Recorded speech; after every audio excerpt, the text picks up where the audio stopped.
Well, most of us are magnesium deficient, and inside this tank, 900 pounds of magnesium sulfate, so that magnesium goes into your skin and into your muscles and helps to relax you at the cellular level. It also gives you a feeling of weightlessness. It takes all the pressure off of your joints and makes it feel like you're just levitating. In addition to relaxing your body, it also relaxes your mind. When you take sensory input out of the equation, you can really just let yourself go and let your mind freely relax. Well, there's two things if you're claustrophobic. Number one, you can float with the lid up. You don't have to put the lid down, and it's up to you what your experience is going to be. But the other thing that we hear a lot is that with the lid down and the lights off, you have a feeling of expansion. It feels like you're a little tiny speck in a great big universe, and it's really the opposite of feeling enclosed.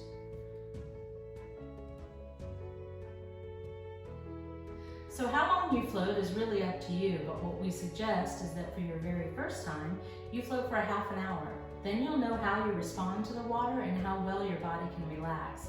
After that, you can come back for as long as you want to float. And how you know that you're done, there's a speaker right on the inside, and we tell you that it's time to take a shower. So there's no guessing when it's time to get out.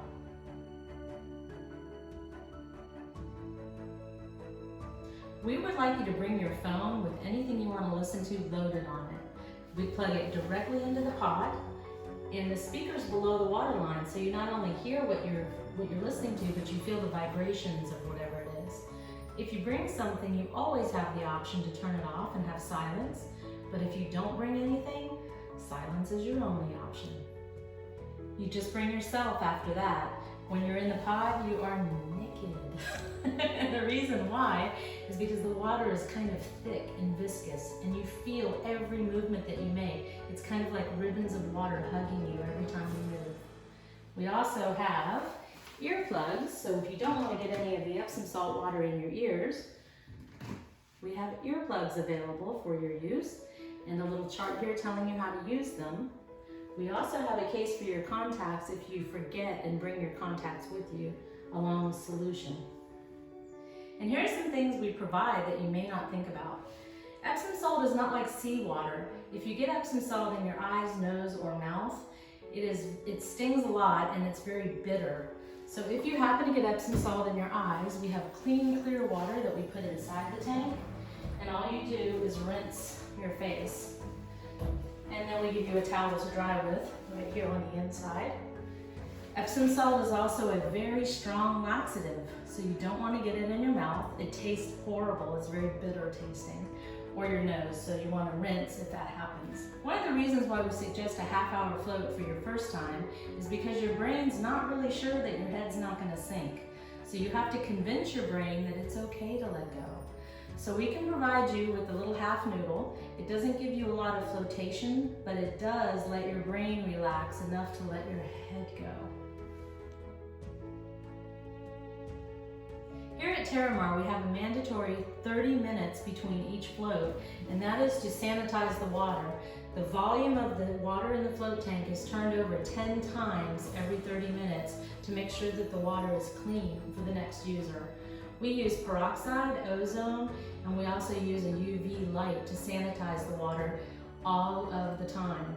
We check and test the water sometimes twice a day, but at least once a day, to make sure that the pH and the salinity and the peroxide are all at the appropriate levels.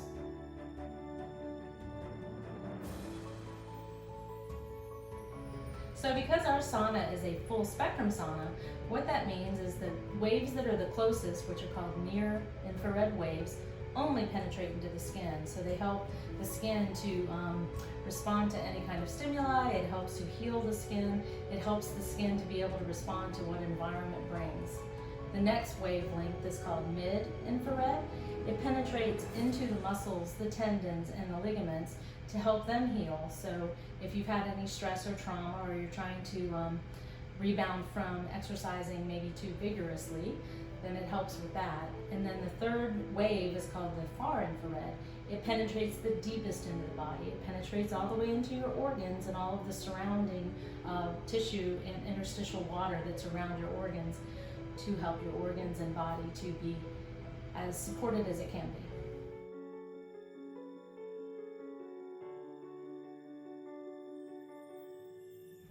The best thing is you are in control. So if you get too hot, this panel is the control panel, and there's one exactly like it on the inside.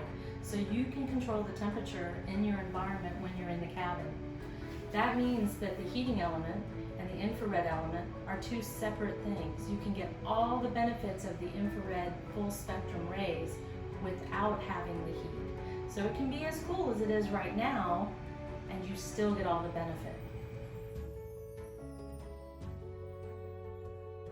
So the sauna at the gym is a very dry heat. It starts at about 200 degrees Fahrenheit and goes up. That's really hot. It affects your eyeballs, it affects your lungs. Every breath you try to take is a very hot and dry breath. This heats with infrared technology. So the starting temperature is about 120 degrees. You don't have to go any higher than 140 degrees, and you can go much lower, like 70 degrees.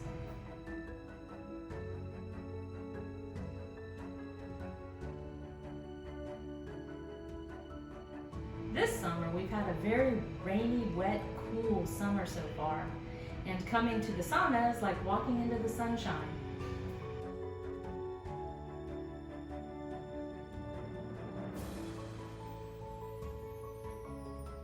If you want to come with a friend, 4 people can fit in our sauna. Come on in. Ooh, nice and warm in here. So, it's spacious, you can spread out, you can even do some stretches if you're in here alone.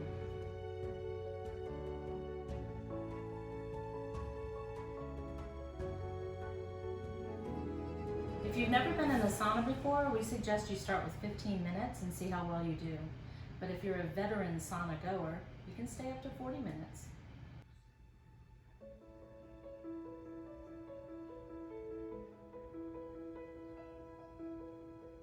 So speaking from personal experience, I don't sweat easily. That just means I have a little bit of a compromised lymphatic system. So for me, sweating is a huge benefit because I don't do it that well naturally on my own. But you don't have to sweat to get the benefits of the UV rays.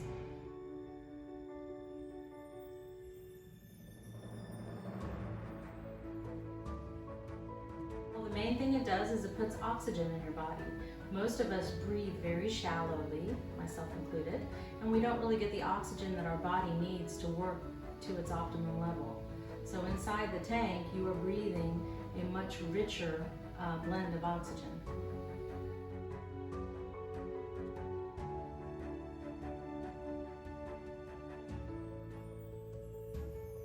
So you can wear nothing on your face and breathe just the ambient air in the chamber. The air that's in the chamber that we inflate it with is still 96 to 98% oxygen. But we also provide a full face mask or a nasal cannula, and that's where you breathe the oxygen that comes from the oxygen concentrator. So a full face mask looks like this.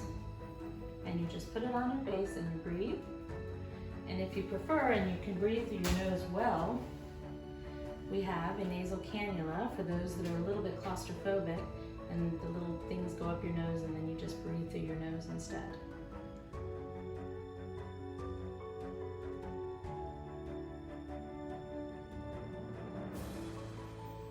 The cabin is pressurized to simulate what it would be like if you were about 11 feet below sea level, which is 1.3 atmospheres. That means every breath you take expands your lungs more than you can expand them at this level right now. So it's no more than when you go up in an airplane and you feel that pressure on your eardrums, that kind of slight inward pressure. That's what it feels like when we're doing the compression, and then when you come out, the decompression.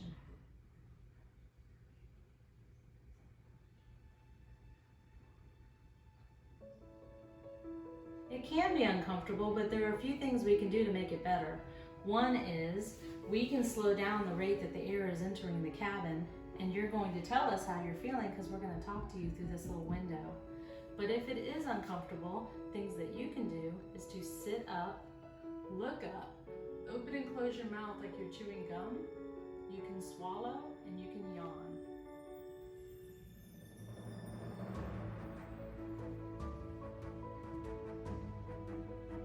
So you can see how big the cabin is inside. You can sit all the way up, you can move around, you can flip from side to side. It isn't like a MRI where you have to stay really still. You can move all around. Bring your cell phone in, your laptop, your iPad, whatever you want, and you wear your street clothes inside of the cabin. We will ask you before you get in whether you get hot or whether you get cold. We'll provide you with a blanket if you tend to get cold. We'll provide you with a device that will help you keep you cool if you tend to get warm. So it's very comfortable.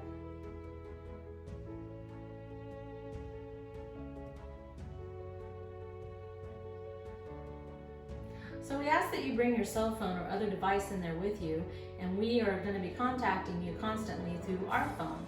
So you can text us and let us know how you're feeling, and we can text you back to check on you throughout your stay. If for some reason you need to get out right away and you text us, get me out, for example, if you really have to go to the bathroom, we can get you out in 30 seconds. It's not a very elegant process, but we definitely can do it, so you are not stuck in here.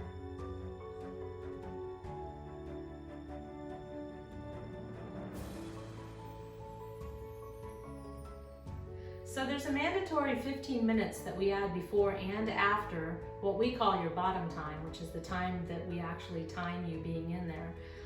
And that's because we want to gently bring you down to compression and gently bring you back up again. 15 minutes is more than adequate to do it slowly. Like most of the equipment at Terramar Wellness Center, we ask that you do it 30 minutes or so for the very first time, and that's to see how your body will metabolize the oxygen that you're breathing. Some people get very sleepy, other people get really energized. You can get super hot, you can get super cold. It all just depends on you. So that 30-minute first session is really to see how your body uses the oxygen.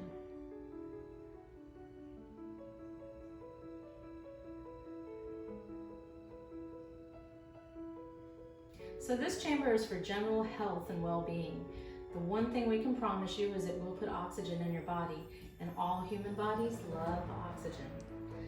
The kind of chamber at a hospital is for more dire situations, life-threatening situations, and we are not equipped here to deal with things of that nature.